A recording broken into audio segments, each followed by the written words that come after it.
नमस्कार दोस्तों, स्वागत है आपका हिंदी नॉलेज शो में। तो दोस्तों, अब से 3 दिन पहले मैंने आपको वीडियो बनाकर बताया था कि इस समय आधी दुनिया भारत के सर पर चढ़ी हुई है, खासकर कि यूरोपियन देश, और उसमें भी सबसे बड़ा नाम था जर्मनी का। ये सभी देश मिलकर भारत को खूब सुना रहे थे, खूब आलोचना कर रहे थे, और भारत को तरह तरह की सलाह भी दी जा रही थी कि ऐसा मत करो वरना इससे सब मुश्किल में फंसेंगे। और इस पूरे इवेंट से हो रहा ये था कि भारत की छवि बहुत खराब हो रही थी। भारत को मुनाफाखोर की तरह दुनिया भर में पेश किया जा रहा था। यह कहा जा रहा था कि भारत आपदा में अवसर ढूंढ रहा है, जबकि पूरे मामले की सच्चाई कुछ और थी।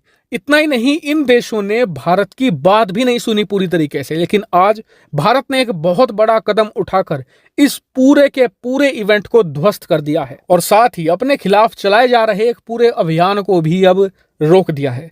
दरअसल पूरा मामला कुछ ऐसा है कि अब से 3 दिन पहले भारत ने अनाज के एक्सपोर्ट पर पूरा बैन लगा दिया था। अब इस बैन से यूरोपियन देश भड़क गए थे। उनका कहना यह था कि इससे तो दुनिया भर में अनाज की कीमतें बढ़ने लगेंगी, क्योंकि रूस और यूक्रेन से अनाज वैसे भी नहीं आ रहा है। भारत भी एक्सपोर्ट करना बंद कर देगा तो दुनिया भर में अनाज का संकट खड़ा हो जाएगा। दुनिया भर में खाने पीने की चीजों की कीमतें बढ़ जाएंगी, और जो गरीब देश हैं वो भी भूखे मरने लगेंगे।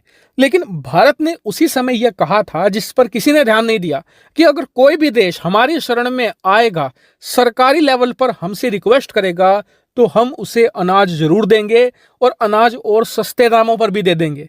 और भारत ने यह भी कहा था कि बैन लगाने का बस यही कारण है कि जो प्राइवेट खरीदारक है दुनिया भर में, वो भारत से अनाज तो ले लेते हैं, लेकिन उसे स्टोर करके रख लेते हैं, यानी कि जमाखोरी करते हैं। और उनका मकसद ये है कि जब भारत का अनाज आना मार्केट में बंद हो जाएगा, भारत सारा अनाज बेच लेगा, उसके बाद जब अनाज की कीमतें बढ़ने लगेंगी, तब ये लोग अपना अनाज मार्केट में भारी मुनाफे में बेचेंगे। और इसी पर रोक लगाने के लिए भारत ने प्राइवेट कॉन्ट्रैक्टर को कोई भी अनाज देने से साफ इनकार कर दिया था। लेकिन अब हुआ क्या कि इजिप्ट, जो एक बहुत ही बड़ा देश है, जिसकी आबादी बहुत बड़ी है, करीबन 10.5 करोड़ लोगों का देश है ये, यहाँ पर अनाज की कीमतें बढ़ने लगी और अनाज की वैसे भी कमी होने लगी। क्यों? क्योंकि इजिप्ट का सारा अनाज पहले यूक्रेन या फिर रूस से आता था, अब वहां से तो अनाज आ नहीं रहा। ऐसे में देश के अंदर खाद्यान्न संकट बढ़ने लगा, और इसीलिए इजिप्ट की सरकार भारत की शरण में आई है। इन्होंने रिक्वेस्ट करी है कि आप हमें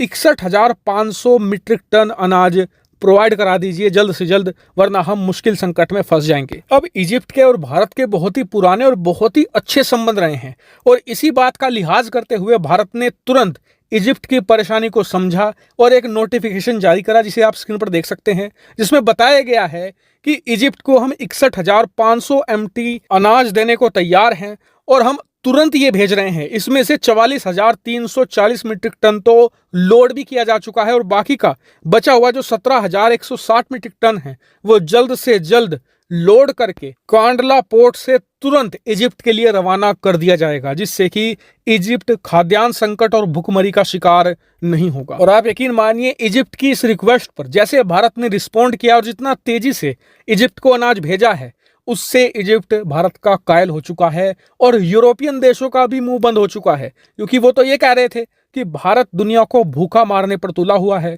भारत दुनिया में अनाज एक्सपोर्ट नहीं कर रहा।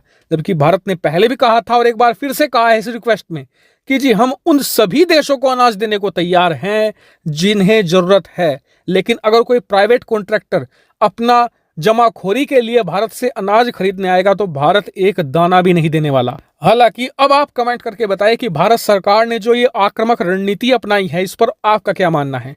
कमेंट करके जरूर बताएगा। फिलहाल इस वीडियो में इतना ही। Thank you very much for watching video.